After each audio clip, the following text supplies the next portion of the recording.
क्या आप जानते हैं कि राधा की मृत्यु कैसे हुई थी? आखिर क्या कारण था राधा रानी की मृत्यु का? राधा श्री कृष्ण के प्रेम को जीवात्मा और परमात्मा का मिलन कहा जाता है। जब भी प्रेम की बात होती है तो श्री कृष्ण राधा के प्रेम की मिसाल सबसे पहले आती है। राधा श्री कृष्ण का बचपन का प्यार थी। राधा श्री कृष्ण के दैवीय गुणों से परिचित थी। श्री कृष्ण जब 8 साल के थे तब दोनों ने प्रेम की अनुभूति की। उन्होंने जिंदगी भर अपने मन में प्रेम की स्मृतियों को बनाए रखा। यही उनके रिश्ते की सबसे बड़ी खूबसूरती है।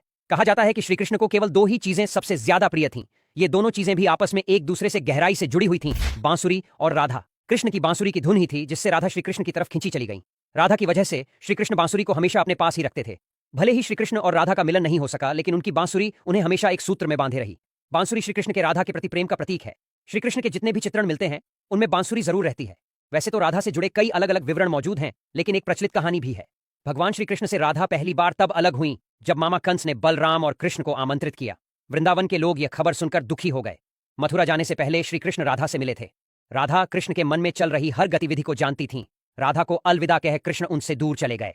कृष्ण राधा से यह वादा करके गए थे कि वो वापस आएंगे, लेकिन कृष्ण राधा के पास वापस नहीं आए। कृष्ण के वृंदावन छोड़ने के बाद से ही राधा का वर्णन बहुत कम हो गया। राधा और कृष्ण जब आखिरी बार मिले थे तो राधा ने कृष्ण से कहा था कि भले ही वो उनसे दूर जा रहे हैं, लेकिन मन से कृष्ण हमेशा उनके साथ ही रहेंगे। इसके बाद कृष्ण मथुरा गए और कंस और बाकी राक्षसों को मारने का अपना काम पूरा किया। इसके बाद प्रजा की रक्षा के लिए कृष्ण द्वारका चले गए और द्वारकाधीश के नाम से लोकप्रिय हुए। जब कृष्ण वृंदावन से निकल गए तब राधा की जिंदगी ने अलग ही मोड़ ले लिया था।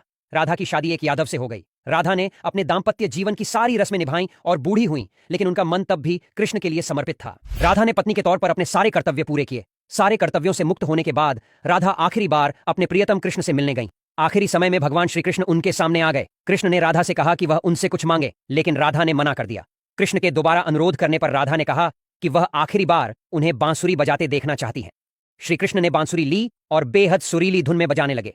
श्री कृष्ण ने दिन रात बांसुरी बजाई जब तक राधा आध्यात्मिक रूप से कृष्ण में विलीन नहीं हो गई। बांसुरी की धुन सुनते सुनते राधा ने अपने शरीर का त्याग कर दिया। हालांकि भगवान कृष्ण जानते थे कि उनका प्रेम अमर है, बावजूद वे राधा की मृत्यु को बर्दाश्त नहीं कर सके।